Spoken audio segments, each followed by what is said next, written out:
That's all master.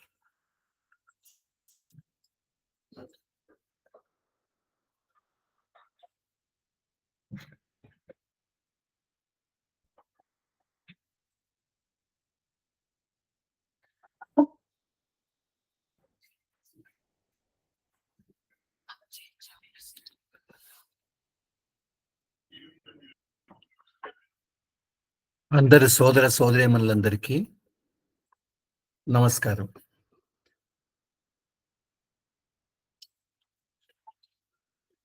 ఈనాడు మనం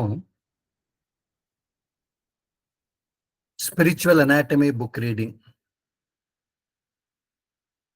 English to Telugu 38వ సెషన్లో ఉన్నాం.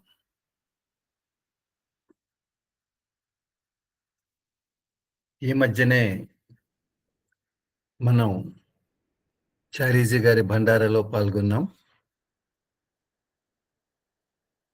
కన్హాలో మంచి వాతావరణం,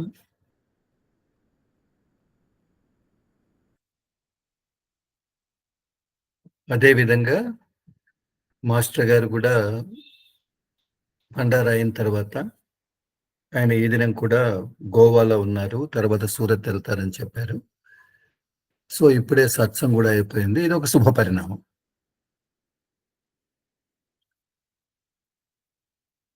నేను కన్హాలో ఉన్నప్పుడు నాకు తెలిసిన విషయం ఏంటి అనంటే, చాలా మంది ఎవరైతే స్పిరిచువల్ అనాటమీలో పాల్గొంటున్నారో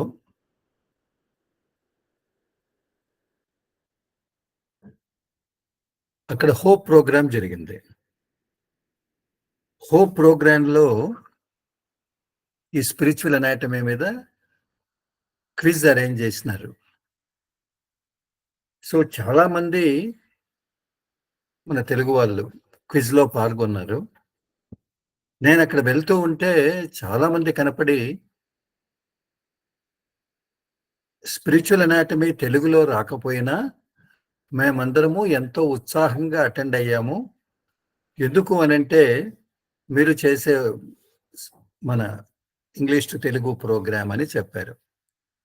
అందులో కొందరు బ్రదర్స్ మేము పాల్గొన్నాము, మాకు ప్రైజ్ కూడా వచ్చింది, బ్రదర్ అండ్ సిస్టర్స్ కూడా చెప్పారు. అంటే మనం ఎంతవరకు కంప్లీట్ చేసింది 1/3 ఆఫ్ ది బుక్. అయినప్పటికీ ఒక ఆశ్చర్యకరమైన విషయం ఏంటి అంటే, వీఆర్ ఓరియంటెడ్ టువర్డ్స్ దట్ అని. అంటే ఈ స్పిరిచువల్ అనాటమీ ఎప్పుడైతే స్టార్ట్ చేసి ఇంతవరకు వచ్చామో ప్రతి ఒక్కరిలో ఒక ఓరియంటేషన్, దానికి సంబంధించిన ఒక పునాది ఏర్పడడం నిజంగా చాలా ఆనందకరమైన పరిణామం. సో వాళ్ళు చూపించే ఉత్సాహంగా మనం ఆలోచిస్తూ చూస్తే నిజంగా I'm more thrilled and happy. అభ్యాసీస్ ఎంత హ్యాపీగా చెప్తున్నారు, ఎలా పాల్గొన్నారు. చాలామంది ప్రోగ్రామ్ గురించి బాగా జరుగుతూ ఉంది అని చెప్పినప్పుడు మనం నిజంగా అప్రిషియేషన్ అనేది చాలా ముఖ్యమైనది. ఇట్స్ ఓకే, మనం ఆయన డ్యూటీ మనం చేస్తున్నాం, దట్స్ ఆల్. ఓకే, సో మనం ఈ ప్రోగ్రామ్ మన స్పిరిచువల్ అనాటమీ బుక్ స్టార్ట్ చేసే ముందరగా రెగ్యులర్గా ఒక భగవద్గీతలో ఒక శ్లోకాన్ని గురించి మనం అనుకుంటాం కదా. సో ఈనాడు భగవద్గీతలో స్థిత ప్రజ్ఞ స్థితి సాంఖ్యయోగం 2:72. అంటే మనం స్థిత ప్రజ్ఞ స్థితి యొక్క శ్లోకాలు మనం దిస్ ఈజ్ ది లాస్ట్ శ్లోక 2:54 నుంచి 2:72 వరకు ఆల్మోస్ట్ 19 శ్లోకాలు అన్నమాట. చాలా ముఖ్యమైన శ్లోకాలు మనం కంప్లీట్ చేస్తున్నాం. భగవాను వాచ ఏషా బ్రాహ్మీ స్థితి పార్థ నైనాం ప్రాప్య విముహ్యతి ఇత్వా శ్యామంత కాలేపి బ్రహ్మ నిర్వాణ మృచ్యతి. అంటే ఏంటి? పార్థ, ఓ అర్జున, ఏష ఇది బ్రాహ్మీ స్థితి అంటే స్టేట్ ఆఫ్ గాడ్ రియలైజేషన్, భగవంతుని యొక్క సాక్షాత్కార స్థితి. మనం అంతవరకు ఏమైతే చర్చించుకున్నామో అది. ఏనం దీనిని, ప్రాప్య పొందినవాడు, హ్యావింగ్ అటైన్డ్, విముహ్యతి మోహబంధమున, డెల్యూటెడ్, నా ఎప్పుడూ కాడు, మోహంలో ఎప్పుడూ పడడు. అశ్యాం దీని యందు స్థిత్వ, ఎవరైతే నిజంగా స్థితప్రజ్ఞుడై ఉన్నారో, అంత్యకాలే అంటే మరణకాల సమయమున, అపి కూడా బ్రహ్మ నిర్వాణం అంటే జనన మరణ పరిభ్రమణ చక్రం నుంచి, అంటే ఆల్మోస్ట్ మనం హాట్ రీజన్ను ఖచ్చితంగా మనం జనన పరిభ్రమణ చక్రం నుంచి విముక్తి, తుచ్యతి పడయుచున్నాడు అనేది చాలా బ్యూటిఫుల్ గా చెప్తాడు. అంటే ఓ అర్జున, అంటే మనమంతా ఇప్పుడు చేసే ధ్యాన స్థితి, మెడిటేటివ్ స్టేట్, ఇదంతా కూడా బ్రాహ్మీ స్థితి. దీనిని పొందినవాడు మోక్ష బంధమున, మాయాబంధమున పడడు. అంత్యకాలము యందు కూడా దీని ఎందే, అంటే ఈ మెడిటేటివ్ స్టేట్ బ్రాహ్మీ స్థితి ఎందే నిలిచి బ్రహ్మ నిర్వాణమగు మోక్షాన్ని పడయుచున్నాడు అని అంటున్నాడు. So O Partha, such is the state of unenlightened soul. అంటే ఆయన చెప్పిందంతా మన దాజీ గారు కూడా ఈ స్థిత ప్రజ్ఞ స్థితిని చెప్తూ ఉంటారు. That having attained it, one is never again deluded, మోహబంధంలో పడడు. Being established in this conscious, being established in this conscious, even at the time of death, one is liberated from the cycle of life and birth and reaches the supreme abode of God. ఇది చాలా, అంటే మరణ సమయంలో ఎంతమంది మాస్టర్ని ప్రశ్నిస్తూ ఉంటారు. ఎందుకంటే అంత్యకాలంలో ఎవరైతే భగవంతుని అనుకుంటారో మనం మోక్షాన్ని పొందొచ్చు అని. అది ఎలా అనంటే మనం మొదటి నుంచి సాధన చేసి ఆ స్థితిని పొందితే అనేది దీంట్లో మనం నేర్చుకోవాల్సింది. ఓకే ఓకే నెక్స్ట్ మనం మన పుస్తకానికి వెళ్దాం. Okay, spiritual anatomy. సో ఈనాడు మనం కొత్త చాప్టర్లోకి వెళ్తున్నాము. చాలా ముఖ్యమైన చాప్టరు. మనం ఇంతవరకు డీమిస్టిఫైయింగ్ చక్రాస్ అనంటే చక్రాలలో ఉండేటువంటి ఆ రహస్యాన్ని ఎలా మనం తెలుసుకోవాలి అనే దాంట్లో ఈ పార్ట్ 4లో, పార్ట్ 4లో 2 చాప్టర్స్ ఉన్నాయి. దాంట్లో మనం చక్రాస్, కామన్ ట్రైట్స్ అండ్ లొకేషన్, దీని గురించి మనం చర్చించుకున్నాం ఎంతో విస్తారంగా, ఎంతో విపులంగా. ఒక చక్ర అదే కదా మనం బ్రహ్మానందం వాల్డో. కాబట్టి చక్ర అంటే ఏమి లక్షణాలు ఉంటాయి, దాన్ని ప్రతి బిందువులో ఎలా మనం అనుభూతి చెందాలనేది మనం చర్చించుకున్నాం. సో చక్రాల్లో ఉండే బిందువుల్లో మనం ఇన్వర్టెండో, సో ఇవన్నీ చర్చించుకున్నాం. దాంట్లో ముఖ్యంగా మనం కండిషన్స్, స్థితులు అనేది ఒక భాగం. సో ఆ స్థితి నేను ఎలా సంపాదించాలి, చక్ర వికసితం కావాలంటే ఏం చెయ్యాలి అనేది మన నెక్స్ట్ చాప్టర్లో 8th chapter, the 4 stages of flowering of a చక్ర, దాంట్లోకి మనం వెళ్తున్నాం. సో మనం ఈ దినం పేజ్ నెంబర్ 88, 88వ పేజీలో ఉన్నాం. ఓకే, కాబట్టి మనం ఈ దినం 88వ పుటలో మనం ఉన్నాం. సో మనం ఇక్కడ బొమ్మ ఇచ్చాం, the 4 stages of flowering of a chakra. The 4 stages of flowering of a chakra అంటే ఏంటి? చక్ర జాగృతం అయ్యేందుకు 4 దశలు ఉంటాయి. అంటే మనం నాట్ టు కమల్ మనం చర్చించుకున్నాం కదా. అంటే గ్రంథి నుంచి చక్ర టు కమల్.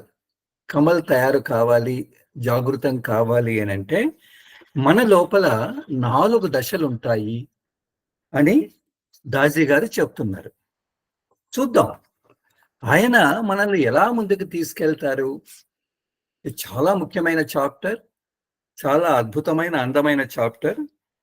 సో, దీంట్లోనే మనం ఏఈఐఓయు అన్ని కూడా మనం చర్చించుకుంటాం. చూద్దాం ఆయన ఏం చెప్తారు. The 4 stages of flowering of a chakra. ఎలా బిగించేస్తారు? If I ask someone, how was your meditation? The most common answers I usually get are, oh, I was deep. I had many thoughts. I think I feel asleep. I felt relaxed. Or something along those lines. Describing a meditative experience ఎంత గొప్పగా చెప్తాడు. Is difficult because in some ways we are trying to distill the ocean into a teacup. क्या बात है. The sensitivity to observe, that is number one, and vocabulary to describe are both required, and they take some time to develop. Often it is easiest to describe how we feel at the end of meditation. ఇది అందరికీ సంబంధించిన ప్రశ్న. మనల్ని ఎవరైనా ఒక ప్రశ్న ఇస్తారు. సిట్టింగ్లో కూర్చున్నారు, ధ్యానం చేశారు. ధ్యానం ఎలా ఉంది? ఇది మామూలుగా అడిగే క్వశ్చనే కదా. ఏమనిపించింది, ఎలా ఉంది అని అంటే మనం మామూలుగా ఏం చెప్తాం? చాలా లోతుగా ఉందండి అని అంటాం. తర్వాత నాకు రిలాక్స్డ్గా, విశ్రాంతిగా ఉంది అని చెప్తాం. ఇలా మనం పొడి పొడిగా మనం ఈ విధంగా మనం జవాబిస్తాం. చాలా బాగుందండి, లోతుగా ఉంది, రిలాక్స్డ్గా ఉంది. ఓకే. అయితే మన లోపల ధ్యానంలో కూర్చున్నాం హ్యాపీయెస్ట్, అనుభూతి చెందినాం ది మోస్ట్ హ్యాపీయెస్ట్ కదా. అయితే అది ఎలా ఉంది అని ఎవరైనా అడిగితే ఎక్స్ప్లెయిన్ చెయ్యాలి అని అంటే అంతకంటే కష్టమైన ప్రాసెస్ ఇంకొకటి లేదు. It's difficult. ఎందుకు అని అంటే ఈ పెద్ద ఆయన ఏం చెప్తాడు అని అంటే, మనం సముద్రాన్ని ఎట్లయితే టీ కప్లో బంధిస్తామో, అదే కదా ఇక్కడ బొమ్మ పెట్టాం. సముద్రాన్ని టీ కప్పులో చూసడానికి ప్రయత్నం చేస్తున్నాం, లేకపోతే సముద్రాన్ని ఒక అద్దంలో పెట్టేదానికి ప్రయత్నం చేస్తున్నాం. అంత కష్టమా? అంత కష్టమే.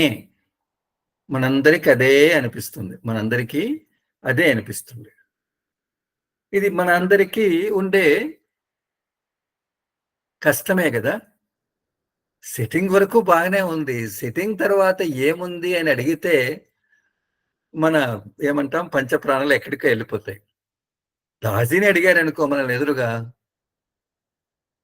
చాలా కష్టంగా ఉంటుంది. ఆయన మన కష్టాన్ని ఆయనకు తెలుసు. ఓకే. సో ఆయన ఏం చెప్తారు? Often it is easiest to describe how you feel at the end of meditation. మొదట ఎట్లా ఉంది, మధ్యలో ఎట్లా ఉంది, తర్వాత ఎట్లా ఉంది, ఇవన్నీ చెప్పడం కష్టం. కానీ ధ్యానం అయిన తర్వాత ఇలా ఉంది, చాలా లోతుగా ఉంది, రిలాక్స్డ్గా ఉంది అని చెప్పడం చాలా సులభం. అంతే కదా. సో ఈ పేరులో మాస్టర్ ఏమంటున్నారు అంటే, అయ్యా నీ ధ్యానం ఎలా ఉంది అని అంటే కొందరికి ఫిగర్స్ ఎగిరిపోవచ్చు, ఏమంటాం అది బల్బులు ఎగిరిపోవచ్చు, చెప్పలేం. కొందరు హ్యాపీగా, ఆనందంగా ఎస్ ఓకే. కొందరైతే ఏం మాట్లాడకుండా కొంచెం చిరునవ్వు నవ్వుతూ చిద్విలాసాలు చెప్తూ ఉంటారు. మామూలుగా అయితే ఎస్ చాలా బాగుందండి, చాలా బాగుందండి. చాలా డీప్‌గా ఉంది. రిలాక్సేషన్ ఉంటుంది. ఎందుకింత కష్టం పడుతున్నాం? అనంటే ధ్యానంలో కొంచెం మనం పొందే అనుభూతులు చాలా మహోన్నతమైనటివి. ప్రతి ఒక్కటి గమనించాలి అనంటే అంత సెన్సిటివిటీ ఉండాలి కదా! సూక్ష్మత్వం ఉండాలి కదా! ఇది ఎలా ఉంటుంది అనంటే ఆయనేమంటారు? సముద్రాన్ని టీ కప్పులో, టీ కప్పులో పెట్టడం ఎంత కష్టమో అంత కష్టం అంటున్నారు. కాబట్టి ఇక్కడ ఆయన 2 పదాలు చెప్తున్నారు. 2 పదాలు చాలా ముఖ్యమైనవి. The sensitivity to observe and the vocabulary to describe. ఈ 2 చాలా బాగా అర్థం చేసుకోవాలి. మన లోపల ఏమి జరుగుతుంది అని పరిశీలన చేసుకోవాలి అనంటే మన లోపల సెన్సిటివిటీ ఉండాలి. సెన్సిటివిటీ అంటే సునిశితత్వం, గమనించే ఆ తత్వం మన లోపల అది డెవలప్ కావాలి. That is number 1. సరే నా లోపల ఇలా జరిగింది అని మనం గమనించామనుకో. అయితే దాన్ని వొకాబులరీలో, పదజాలంలో పెట్టాలి కదా! కాబట్టి 2 కావాలి. ఈ 2 ఎప్పుడైతే మన లోపల డెవలప్ అయితే పెద్దాయన ఒక మాట అంటున్నారు. ఏమని? And they take some time to develop. చాలా మనకు ఖుషి ఇచ్చే మాట. అనంటే మనం గమనం పెట్టుకుంటే, అరే! నేను దీన్ని గమనించాలి. దీన్ని సరైన పదాల్లో నేను చెప్పగలిగే స్థితి రావాలి అని అనుకుంటే, మనం దాని మీద గమనం పెడితే అది ఆటోమేటిక్‌గా మెల్లమెల్లగా క్రమానుగతంగా కొంతకాలంలో అది మన లోపల పరిణతి చెందుతుంది అని ఆయన చెప్తున్నారు. అంటే ఆయన ఉద్దేశంలో ధ్యాన స్థితి చెప్పడం చాలా ఈజీ అనే విధంగా ఆయన చెప్తున్నారు. ఎప్పుడు మన లోపల ఆ సునిశ్చితత్వం, ఆ పదజాలం ఎలా చెప్పాలి అని మనం టైం కేటాయించి, మనం జర్నల్‌లో రోస్తూ మనం గమనిస్తూ ఉంటే ఇక్కడే మన అబ్జర్వేషన్. మనం ఎంతైతే పరిశీలన మనం చేస్తూ వస్తామో, దాన్ని మనం పొందవచ్చు అనే విధంగా చెప్తూ ఉంటారు. మనకు తెలుసు కదా! అగస్త్య మహర్షి ఆయన దక్షిణానికొచ్చినప్పుడు ఆయన వెళ్తూ ఉంటే కావేరి అడ్డగిస్తుంది. కావేరి అడ్డం వస్తుందన్నమాట. అగస్త్యుడంతా అంతే కదా! పొట్టివాడు. కావేరి నది అంత గొప్పది. ఓకే. అయితే అగస్త్యుడు ఏం చేస్తాడు? దాన్ని మొత్తం ఆ నదిని ఎటైతే దాజి చెప్తున్నాడో ఆ కప్పులో అంటే ఆ కమండలంలో కమండలం తెలుసు కదా! ఆ నీళ్లు దాంట్లో వేసుకొని దాన్ని తాగేస్తాడు. అంత పెద్ద నది కావేరి. ఎలా త్రాగాడు? అనేది నిజంగా ఆశ్చర్యకరమైన విషయం. అంటే ఆ మొత్తాన్ని తాను స్వీకరించే తత్వాన్ని తన లోపల డెవలప్ చేశాడు. అంతే కదా! మొత్తం అనంతమైన స్థితిని ఆయన ఎసెన్స్‌గా తీసుకొని తన లోపల తీసుకున్నాడు. కదా! అంటే దీంట్లో మనకేం అర్థమవుతుంది? It's okay that example. అది కరెక్ట్‌గా మనకు సూట్ అవుతుందో లేదో కానీ ఆయన కెపాసిటీ ఉన్నుంది. మనకు సంబంధించినంత వరకు దాజి 2 విషయాలు చెప్తారు. మనం పరిశీలన చేసుకోవాలి. Self observation. చాలామంది మనం పోతూ పోతే ఎంత గొప్పగా చెప్తాడు అంటే ఏదో కళ్ళు మూసుకుంటారు. అట్నే లోపలికెళ్ళిపోతారు. That's all okay. కానీ పరిశీలన అనేది ఉండాలి కదా! కాబట్టి ఆయన ఇక్కడ 2 చెప్తాడు. ఒకటి సెన్సిటివిటీ. మనం సునిశ్చితత్వం మన లోపల ది సెన్సిటివిటీ టు అబ్జర్వ్. ఎంత గొప్పగా పదాలు వాడతారు. The sensitivity to observe. దేనికోసం పరిశీలన? అబ్జర్వేషన్. మనం నా లోపల ఏం జరుగుతుంది? ధ్యానం అయిన తర్వాత కనీసం ఆ పరిశీలన, ది సెన్సిటివిటీ అబ్జర్వ్, సున్నితత్వం అని ఊరకనలా, అబ్జర్వేషన్. తర్వాత ఎటువంటి స్థితి నాకు నేను అబ్జర్వ్ చేశానో, పరిశీలన చేశానో, దాన్ని పదాల రూపాల్లో నేను చెప్పాలి కదా. పదాల రూపాల్లో వొకాబులరీ. ఈ రెండు ఎప్పుడైతే ఈ రెండు రావాలంటాడు. ఈ రెండు రావాలంటే టైం పడుతుంది.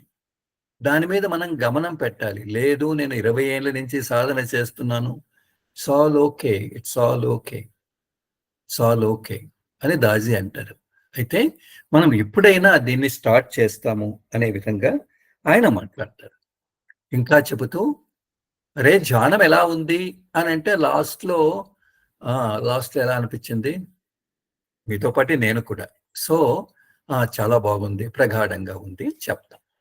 ఓకే, ఇక్కడ డిస్టిల్ అనే పదం ఆయన వాడారు. ఎట్లయితే సముద్రాన్ని మనం డిస్టిల్ చేసి మనం కప్పులో పెట్టడం అంటే, దాంట్లో ఉండే మొత్తము సారాన్ని తీసుకుని దానిలో ఉండే ఆ ఎసెన్షియల్ తత్వాన్ని, ముఖ్యమైన తత్వాన్ని దాంట్లో పెట్టడం అనేది దీంట్లో మనం నేర్చుకుంటాం.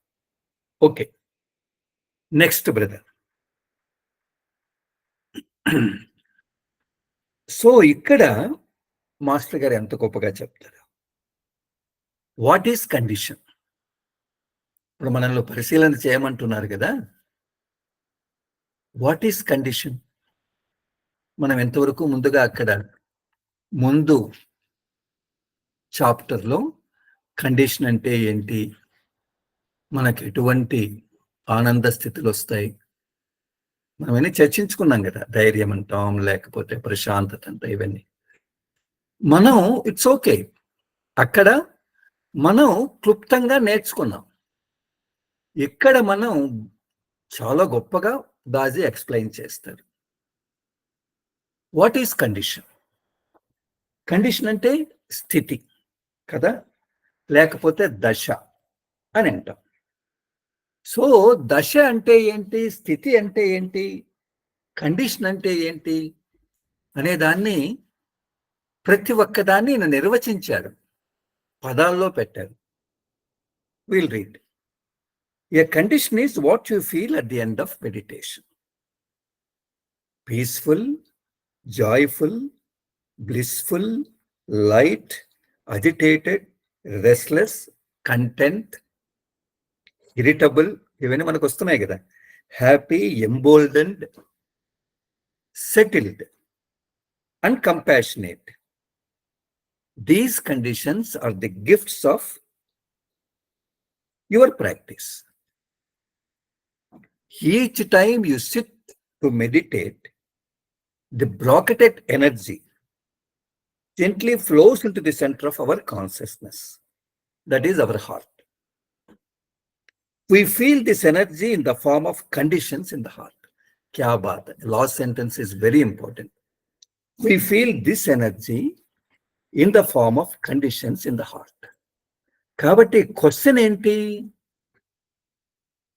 sthiti ante enti, condition ante enti అని అంటే ఆయన ఏమంటారు అని అంటే, ప్రియతమ దాసి, ధ్యానంలో మనము చివరగా పొందేటువంటి అనుభూతి మన స్థితి.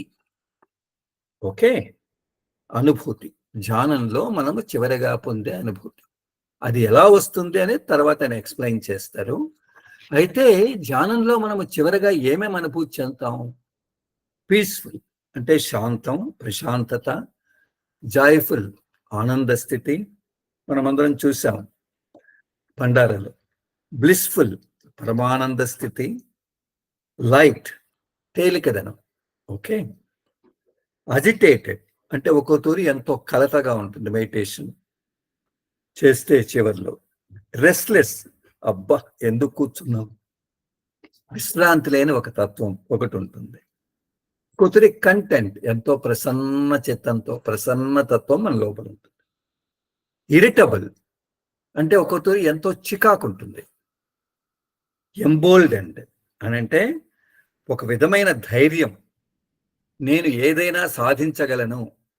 ఎలా ఉంటుందంటే ఒక్కొక్క సిచ్యుయేషన్లో, ఒక్కొక్క సెట్టింగ్లో మనం ఏదో విశాలంగా హనుమంతుని మాదిరో, పెద్ద దాజీ మాదిరో, చారీజీ మాదిరో ఏం బోల్డ్.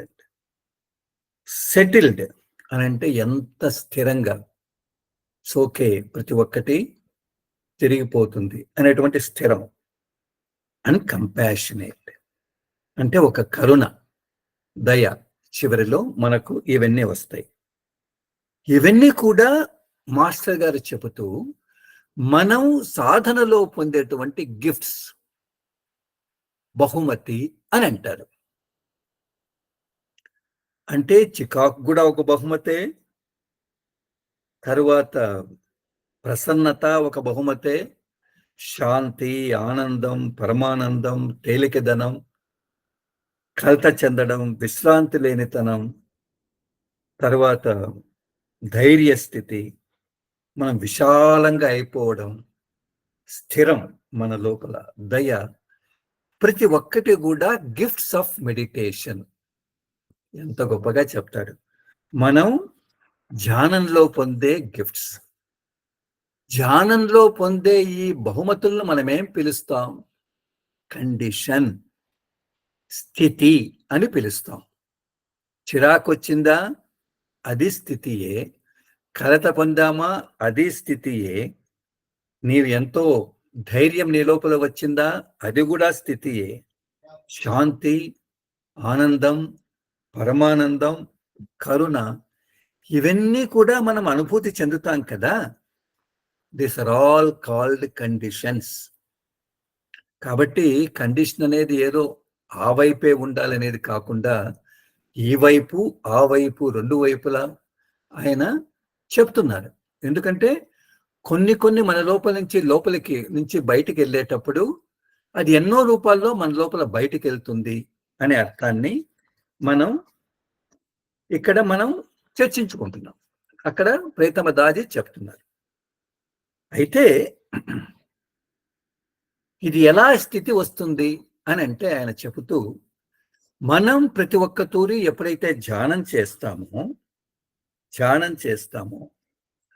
మన లోపల బ్రాకెటెడ్ ఎనర్జీ అని అంటే బంధింపబడిన శక్తి, అంటే ప్రతి చక్రాలో ఎనర్జీ ఉంది, అదంతా బంధింపబడింది.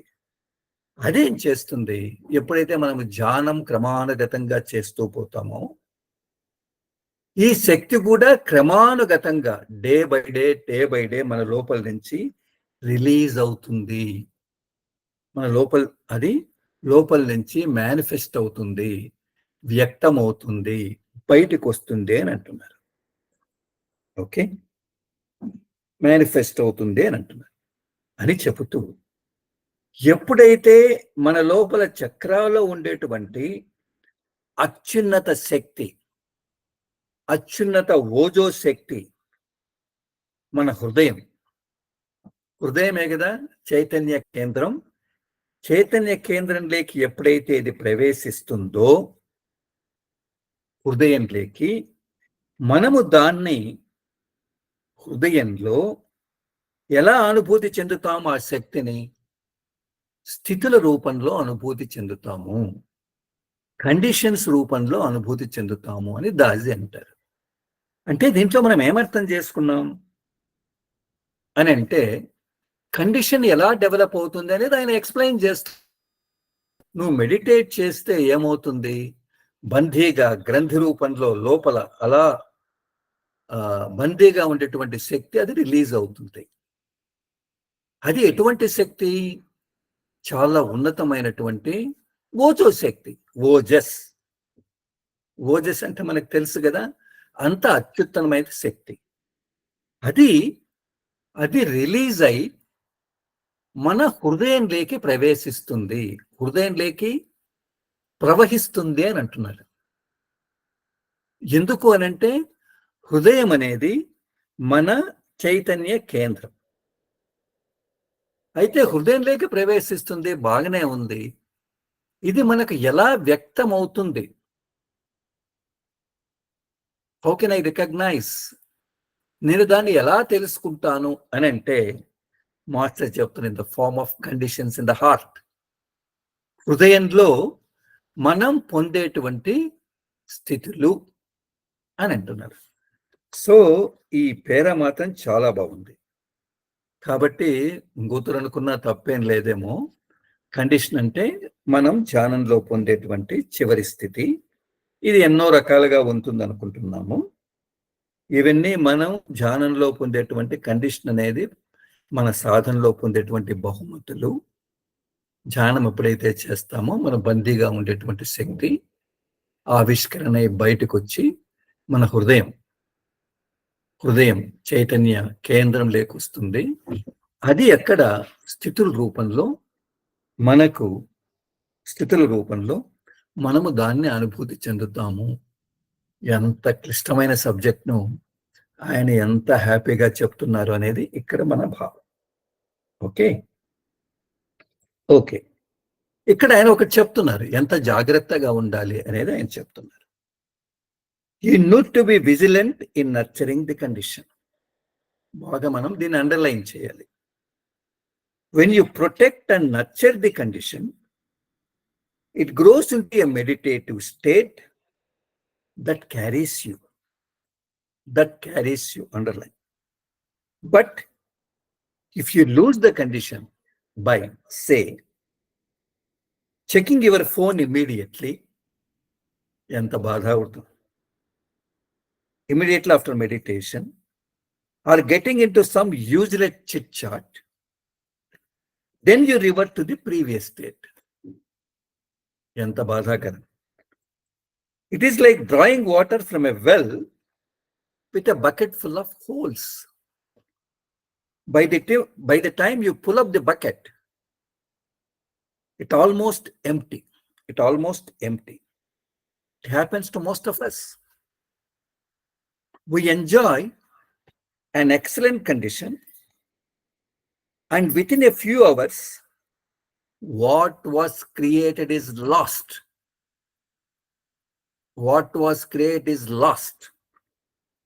But when you nurture a condition, then you build on that condition and allows a newer condition to descend. Kya baat, enta goppaga cheptadu. ఆయన ఏమంటారు అని అంటే,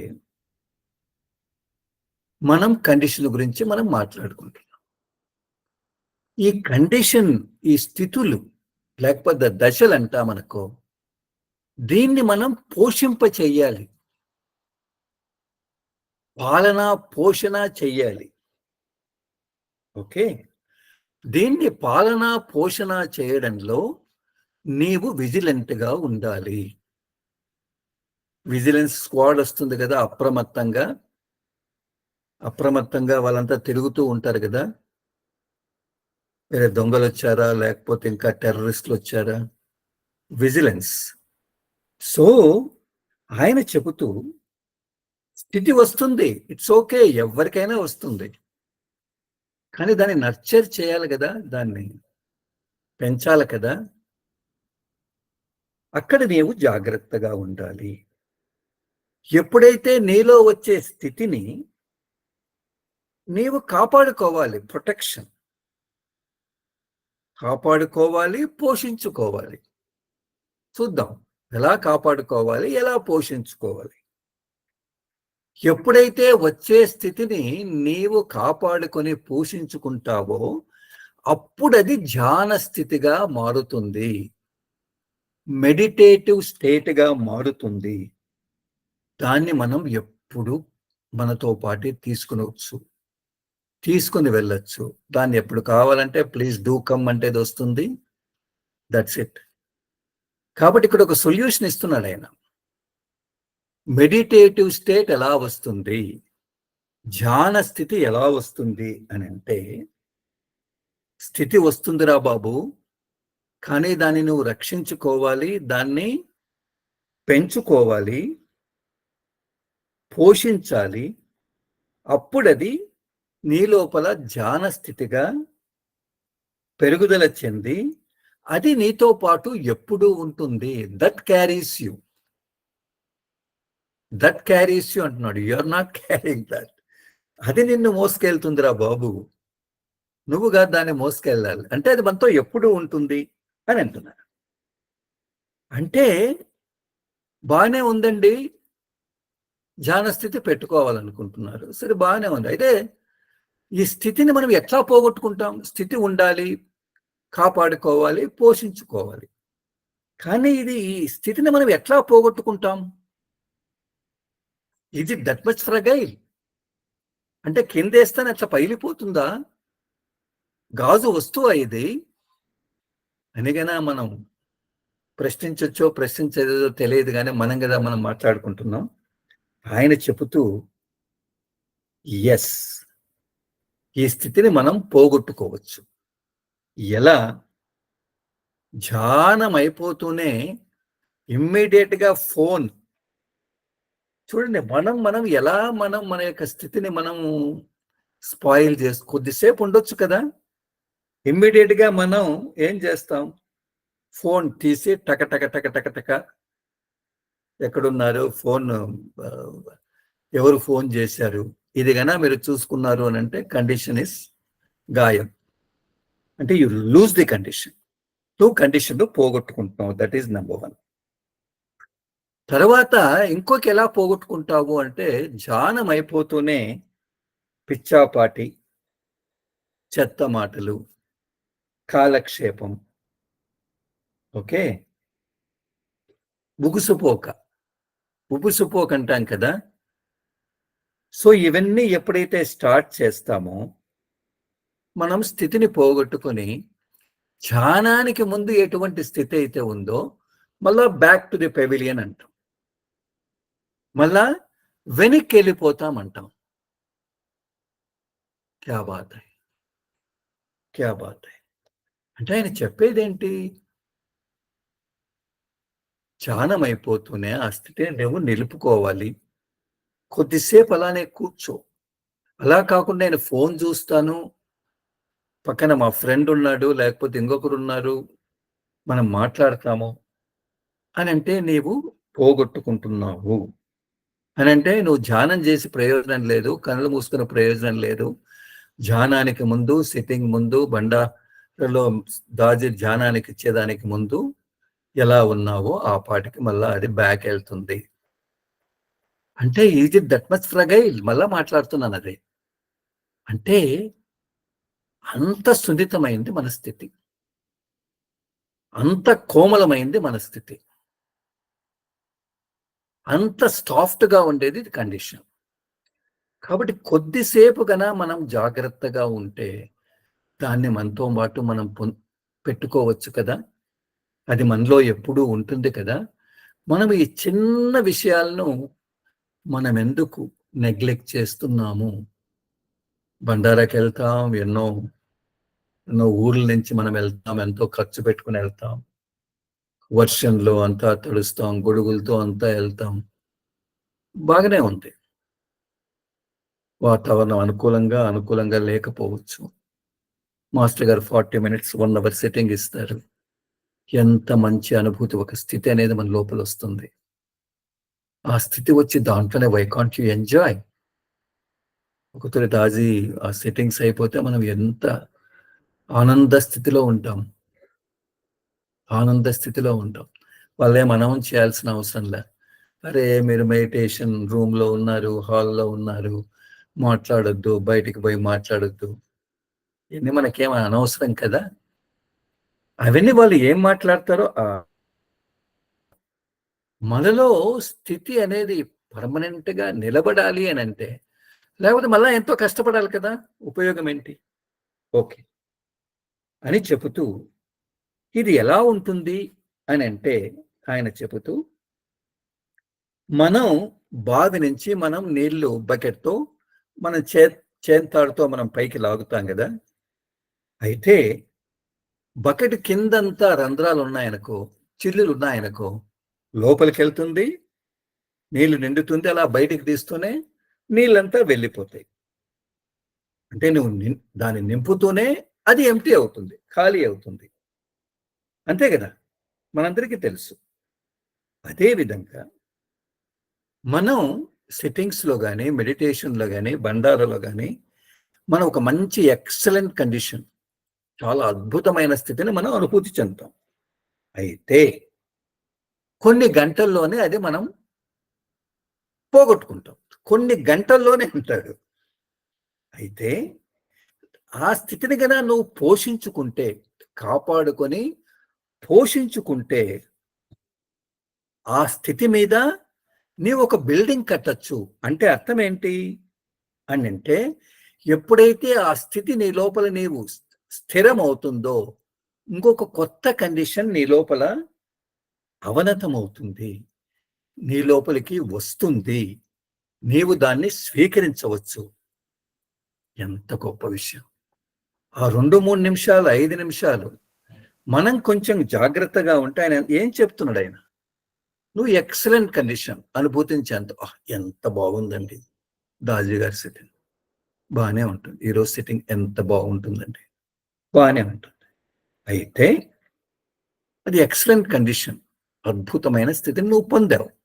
అయితే ఆయన చెబుతూ కొన్ని గంటల్లోనే నువ్వు పోగొట్టుకుంటున్నావు. ఎట్లయితే చిల్లులు పడిన బకెట్‌ను మనం బావిలోకి దింపితే దాన్ని గన మనం లాగితే అది నిండినట్టే ఉంటుంది. మొత్తం పోతుంది.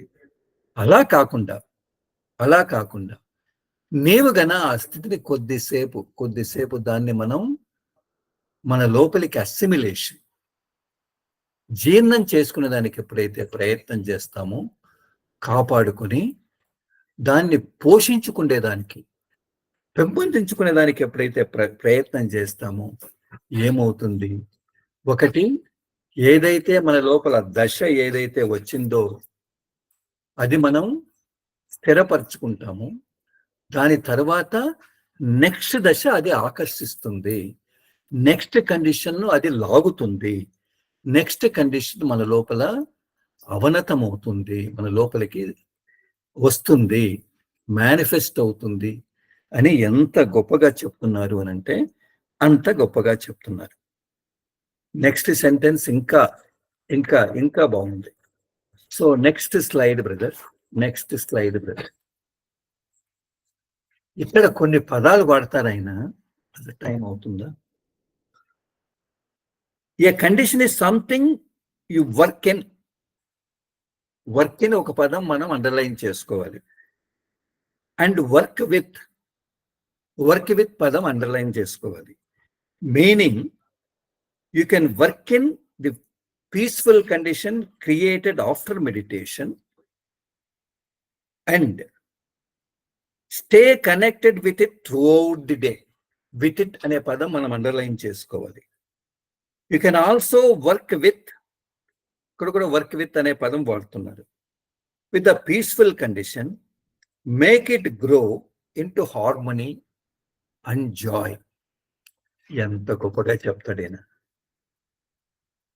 ఆయన చెప్పాడు కదా, ముందుగా మనం ఏం చర్చించుకున్నాం? స్థితి అనేది కండిషన్ అనేది మనం రక్షించుకొని పోషించుకోవాలి. లేకపోతే అది వేస్ట్ అవుతుంది. దాజీ గారు ఎన్నో తూర్లు చెప్పారు. మంచి ఎక్సలెంట్ స్థితిని నువ్వు పొందావు.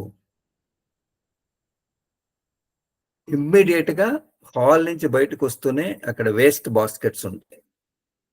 చెత్త బుట్టలో వేస్ట్ బాస్కెట్. ఆ స్థితిని తీసుకుని పోయి ఆ వేస్ట్ బాస్కెట్లో వేసేస్తాం. అంత కఠినమైన పదాన్ని మా ప్రిసెప్టర్ సెమినార్లో ఆయన వాడారు. మామూలు చర్చ్ ఆయన వాడుతూ, ఆయన మాట్లాడుతూ అంత అద్భుతమైన స్థితిని భగవంతుడు లేకపోతే master, unity of the masters మనకిస్తే, పరమ పవిత్ర మాస్టర్ మనకిస్తే, దాన్ని ఇమ్మీడియట్ గా బయటకు వచ్చేసి నీవు చెత్తబుట్టలో వేస్తున్నావు అంటే నీవు పొందినటువంటి ఆ ఆనంద స్థితిని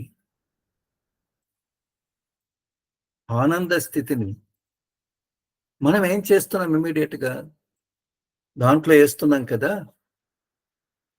మన వాళ్ళంతా చెప్తూ ఉంటారు అమృత కావాలని. ఎప్పుడు అంటే అమృతత్వ స్థితిని నేను పొందాను సిట్టింగ్ లో. ఆ అమృతత్వ స్థితిని నేను పెంపొందించాలి కదా. అలా కాదు, ఇమ్మీడియట్ గానే మనం వేస్ట్ బాస్కెట్ లో వేస్తే ఎన్ని వేల ట్రాన్స్మిషన్స్ మనకు ఉపయోగపడతాయి. అని దాజీ గారు నొక్కి వక్కాణిస్తూ ఉంటారు. ఓకే. ఇక్కడేమంటున్నారు ఆయన? దీంట్లో ఏమంటున్నారు అంటే ఇది స్థితి, దశ అనేది ఇది ఒక మనంతకు మనంగా you have to work in. అంటే మనంతకు మనంగా తయారు చేసుకోవాలి. That is your duty. Not duty. మనందరికి డ్యూటీ. తరువాత ఆ స్థితితో you have to work with. 2 పదాలు వాడతారు. నీవు ఆ స్థితిలో పని చేయాలి. ఆ స్థితితో పని చేయాలి.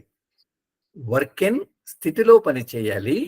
స్థితితో పని చేయాలి. అంటే అర్థం ఏంటి అని అంటే మనం మెడిటేషన్ అయిపోతూనే, సిట్టింగ్ అయిపోతూనే ఒక పీస్ఫుల్ కండిషన్, ఒక ప్రశాంత దశను నేను పొందుతాను.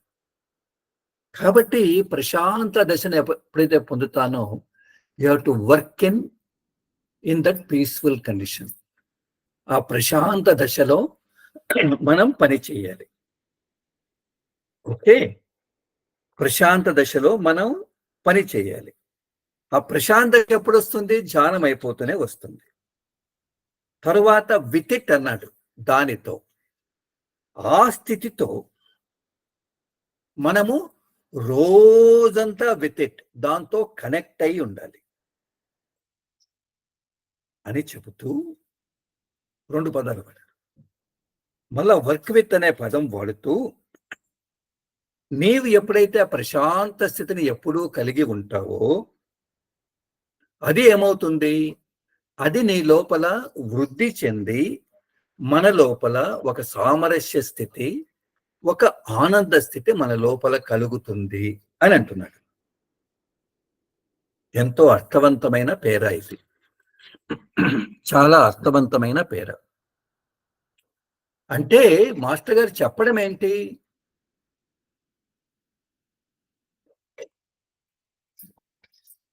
అంటే స్థితిని, కండిషన్ ఏదైతే ఉందో ఆయన మనకు ప్రసాదించారో దాన్ని ఎవరు డెవలప్ చేసుకోవాలి? ఆ బాధ్యత ఎవరిది? నాది, మీది, అందరిది. ప్రతి ఒక్కటి ఏదో ఆయన ఇస్తారు, ఏదో పోతేనే ఏమో జరుగుతుంది. Not at all. కానే కాదు. లేదా ఆయన చూశాను అన్నీ అయిపోతుంది. ఆయన ఇస్తాడు. ఆయన ఏమంటారు? బాబూజీ నన్ను దోచుకోండిరా బాబు, యూ కెన్ రాబ్ మీ అని అంటాడు. Not that way. కాబట్టి ఇక్కడ ఎంత ప్రస్ఫుటంగా, ఎంత ప్రాక్టికల్ గా ప్రీతమ దాజీ చెప్తున్నారు అని అంటే కండిషన్ అనేది మనం కండిషన్తో పని చేయాలి, కండిషన్తో పాటు పని చేయాలి. కండిషన్ అనేది మనం ఏం చెప్పుకున్నాం? At the end of meditation, ధ్యానం చేసిన తర్వాత ఒక పీస్ఫుల్ కండిషన్, ఒక ప్రశాంత స్థితి మనకు వస్తుంది. ధ్యానము చేసిన తర్వాత వచ్చే ప్రశాంత స్థితితో మనం దానితో పాటు ఉండాలి. That is work in. దానితో పాటు ఉండాలి కదా. అంత హ్యాపీయెస్ట్ స్థితి కదా. ఏముందంత బయటికి ఆకర్షించేది? మనం స్థితప్రజ్ఞ స్థితి అంతా చూసుకున్నాం కదా. మనలో ఉండే పంచ ఇంద్రియ విషయాలు ఎంత బయటికి లాగుతాయి అని అంటే, ఒక పక్క అమృతకాల్ మన లోపల ఉంది, అమృతం మన లోపల చిందిస్తూ ఉంది. మళ్ళా మనం ఆ దేవేంద్రుని కథ చెప్పుకోవాల్సింది. ఓకే. అండ్ తర్వాత ఆ రోజంతా ఆ స్థితితో నువ్వు కనెక్ట్ అయ్యుండు and stay connected with it. చాలా ముఖ్యమైనది. తరువాత ఆ స్థితితో నువ్వు పని చేయి. You also work with. పని చేస్తే ఆ స్థితితో ఎప్పుడైతే పని చేస్తావో ఆ స్థితి నీ లోపల పెరుగుతుంది. అది మన లోపల ఒక హార్మోని. ఒక సమగ్రత, ఒక మాధుర్యం, ఒక లయ అండ్ జాయ్, హ్యాపీనెస్ మన లోపల వస్తుంది అని అంటాడు. అంటే ఇక్కడ మనం దేవేంద్రుని గురించి తెలుసు కదా! ఆయన ఎప్పుడూ ఆయనకు శాపాలు పెడుతూ ఉంటారు. కూతురు ఎవరో శపిస్తే ఆయన పందిగా పుడతాడు. సో, శచీదేవి ఆయన మళ్ళా అడుగుతాడు. అడిగితే విష్ణువు చక్రం వచ్చి నిన్ను మాయ నుంచి తొలగిస్తుందని ఏదో శాప విమోచనం చెప్తారు. సరి ఆయన పందిగా పుడతాడు. ఆయనకు పిల్లలు, తర్వాత దాంట్లో అంతా సామ్రాజ్యం చేస్తూ ఉంటారు. ఆయన దాంట్లో ఆ బురద గుంటలో ఉంటారు. టైం అయిపోతుంది. శాప విమోచన టైం కూడా వచ్చింది. కానీ ఆయన నుంచి బయటికి రాడు. శచీదేవి వస్తుంది. ఏమండి ఇంకా ఇక్కడే ఉన్నారు అని అంటే ఆయన ఏమంటారు, చూడు నాది ఎంత హ్యాపీగా ఉందో ఈ నీళ్లు, అంటే చెత్త నీళ్లు. నా పిల్లలు చూసావా ఎంత అందంగా ఉన్నారు, ఈ సంసారం నేను వదిలిపెట్టలేను అని అంటే అప్పుడు ఆమె విష్ణుని ప్రార్థన చేస్తే ఆయన విష్ణు చక్రాన్ని పంపించి ఆ మాయను తొలగిస్తాడు. అంటే అర్థమేమి? Why I'm relating to this అంటే స్థితి అనేది ఒక అద్భుతమైన స్థితి. దాన్ని మనం దేవేంద్రుల మాదిరి ఏదో ఇంకొక దాని వైపు మనం చూస్తూ ఉంటే ఇది ఎలా డెవలప్ అవుతుంది? కాబట్టి ఈ పేరా చాలా ఇంపార్టెంట్. మనము దీన్ని ఇంకొక తూరి చదువుకుంటాం. Okay, right. ఇప్పుడు మనం కథలోకి వెళ్దాం. సో మనం ఒక కథ will go to the story time, story bench అంటాం కదా, స్టోరీ బెంచ్లోకి వెళ్దాం. సో త్రేతాయుగంలో మంచి కథ ఇది, నారీ శక్తికి సంబంధించింది, ఉమెన్ ఎంపవర్మెంట్ సంబంధించిన కథ. త్రేతాయుగంలో స్త్రీ శక్తి ఎలా ఉంది, నారీ శక్తి ఎలా ఉంది అని దాజీ గారు చెప్పిన కథే ఇది. మనం మామూలుగా రామాయణాన్ని గురించి వింటూ ఉంటాం. మామూలుగా వాల్మీకి రామాయణం, లేకపోతే మన తులసీదాస్ రామచరిత్ర గురించి వింటూ ఉంటాం. అయితే ఇది కాకుండా వాల్మీకి ఇంకొక రామాయణం భరద్వాజ మహర్షి అడిగితే అది కూడా రాశాడట. దాని పేరు అద్భుత రామాయణం. దాంట్లో ఎన్నో విషయాలు ఉన్నాయి. అదేవిధంగా సీత యొక్క మహత్తత్వాన్ని గురించి కూడా దాంట్లో చెప్పారు. దాంట్లో సహస్ర రావణుడట, వాడెవడో మనకు తెలియదు. అది సీత ఎలా సంహరించింది అనే దాని గురించి చెప్తారు. ఓకే, కథ స్టార్ట్ చేద్దాం. రాముడు సీత రావణుని చంపిన తర్వాత అయోధ్యకు వస్తారు.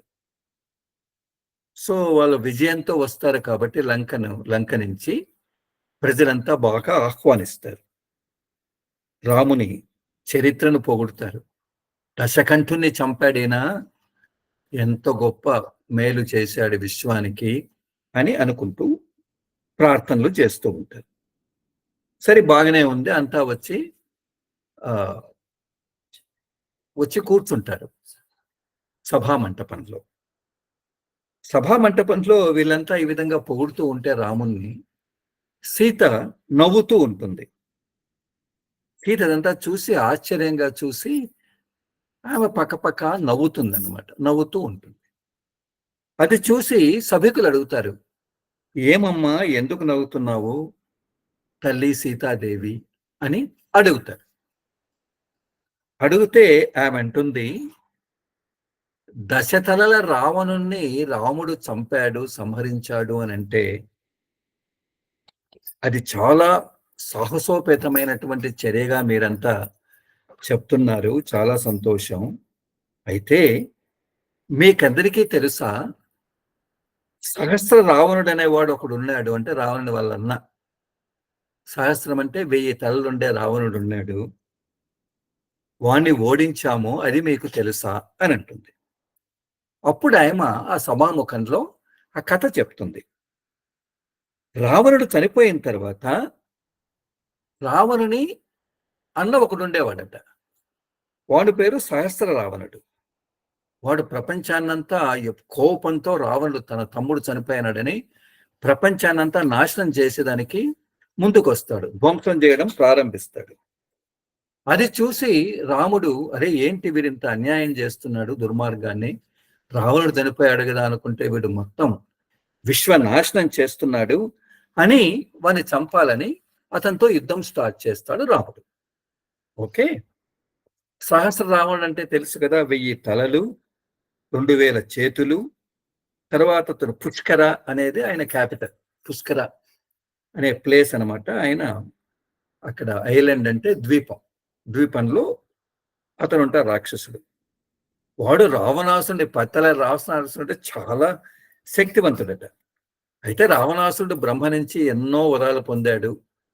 దీంతో మరణం కాదు, దాంతో మరణం కాదు. ఇతనికంతా వరములేవి లేవు. సరే, సో సహస్రరాముని ఢీ కొట్టేదానికి రాముడు, సుగ్రీవుడు, విభీషణుడు, హనుమంతుడు, లక్ష్మణుడు, ఆ సైన్యం అంతా బయలుదేరుతుంది. అయితే సహస్రరావణుడు ఏం చేస్తాడు అని అంటే వారణాస్త్రం వేస్తాడు. వాయు అస్త్రం. వాయుదేవుని యొక్క అస్త్రం. ఒక్క అస్త్రంతో రాముని సేన అంతా కూడా కింద పడిపోతుంది. ఓకే, వాళ్ళంతా దూరంగా పరిగెత్తిపోతారు. ఇది చూసి రాముడు ఏం చేస్తాడు అని అంటే తర్వాత ఇంకా ఏం చేస్తాడు, రాముడు ఏం చేస్తాడంటే బ్రహ్మాస్త్రాన్ని వాడతాడు. ఎవరి మీదకి? సహస్ర రావణ్ణి మీదకి. బ్రహ్మాస్త్రం అంటే చాలా గొప్పది కదా, రామునికి అగస్త్య మహర్షి ఇచ్చింటాడు. అయితే వాడు ఎంత శక్తివంతుడు అంటే బ్రహ్మాస్త్రాన్ని తీసుకొని దాన్ని రెండుగా చీల్చేస్తాడు. ఇది చూసి నిజంగా రామునికి చాలా కన్ఫ్యూజన్ అయిపోతుంది. ఏంటి వీడు బ్రహ్మాస్త్రాన్ని రెండుగా చీల్చేసినాడు వీడు అని అనుకునే, ఆ విధంగా ఆలోచించే లోపల వాడేం చేస్తాడు అని అంటే ఒక బాణం వేస్తే రాముడు కూడా మూర్ఛపోతాడు. అది చూసి మొత్తం అంతా అందరూ బాధతో ఎలా దీన్ని బయటపడాలి అని అనుకుంటూ ఉంటే ఉన్నట్టు నుంచి ఎక్కడి నుంచో ఒక పెద్ద స్వరం కోపంతో యుద్ధంలోకి ఒక స్త్రీ వస్తుంది. అంటే ఆమెను చూస్తే తల్లి సీత ఒక దుర్గాదేవి రూపంలో వస్తుంది. చూడడానికి ఎంత భయంకరంగా ఉంటుందో. దుర్గ మనకు తెలుసు కదా, తన నాలుక బయటికి చాచి రక్త వర్ణంతో అలా ఆమె వస్తుంది. ఆమె వచ్చి దుర్గ రూపంలో ఉండే దుర్గ రూపంలో వచ్చి కత్తితో ఒక్క పోటుతో 1000 తలల రావణుని చంపేస్తుంది. తర్వాత ఆమె నుంచి ఎంతో దివ్య సీతలంతా పుట్టి అక్కడుండే రాక్షస ఆర్మీని అంతా నాశనం చేస్తాయి.